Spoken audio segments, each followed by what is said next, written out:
I didn't really experience foreign films until I found my way into film school. And at that point is when I was actually exposed to Kurosawa. In the late 1960s, a young American film student was invited by his friend to attend a screening of a film called Seven Samurai. The film, directed by acclaimed Japanese filmmaker Akira Kurosawa, intrigued the aspiring filmmaker.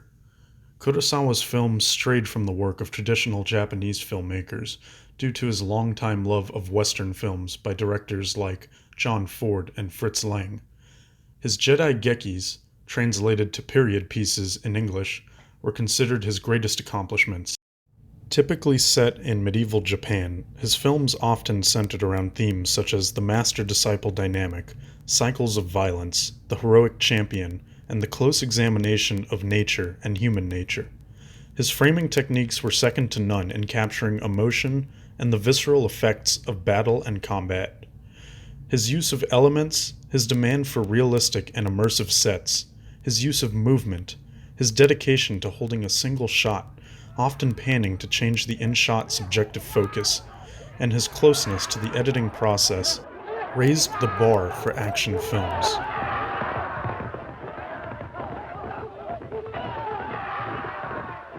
Kurosawa would allow the viewer to spend time with each character along their journey, which, as all true journeys do, consisted of laughs, tears, intimate connections, and ultimately tragic sacrifices that were impactful because of the audience's participation in journeying with the heroes.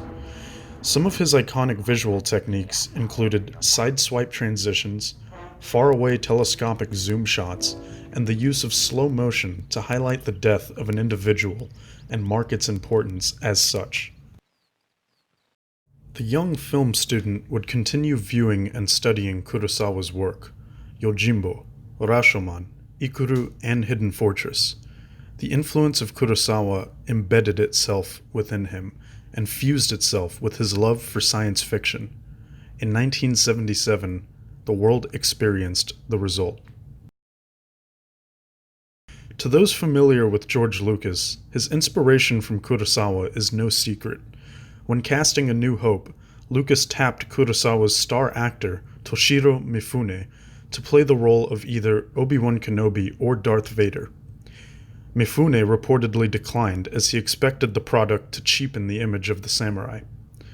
This image remained visually prominent throughout the films, most notably in the armor design for Darth Vader and his stormtroopers, and of course in the spectacle that is the lightsaber battle.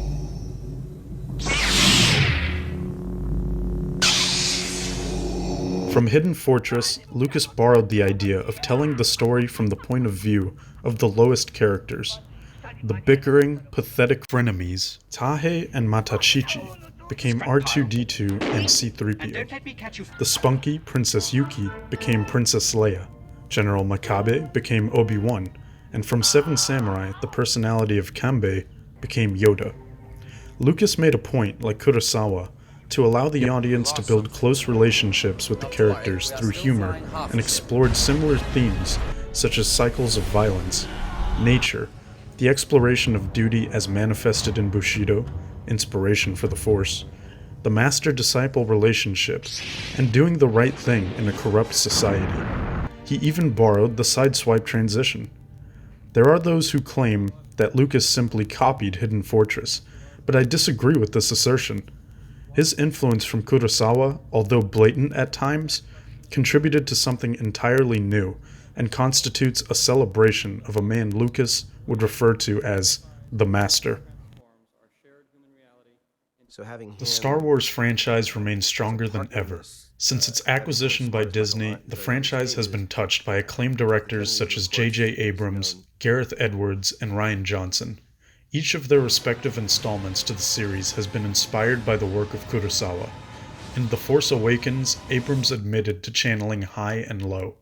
Rogue One's Chiru Imwe and Baze Malbu were admitted by franchise stewardess Kathleen Kennedy to be characters derived from Hidden Fortress. Rian Johnson's The Last Jedi was a story told in similar fashion to Rashomon.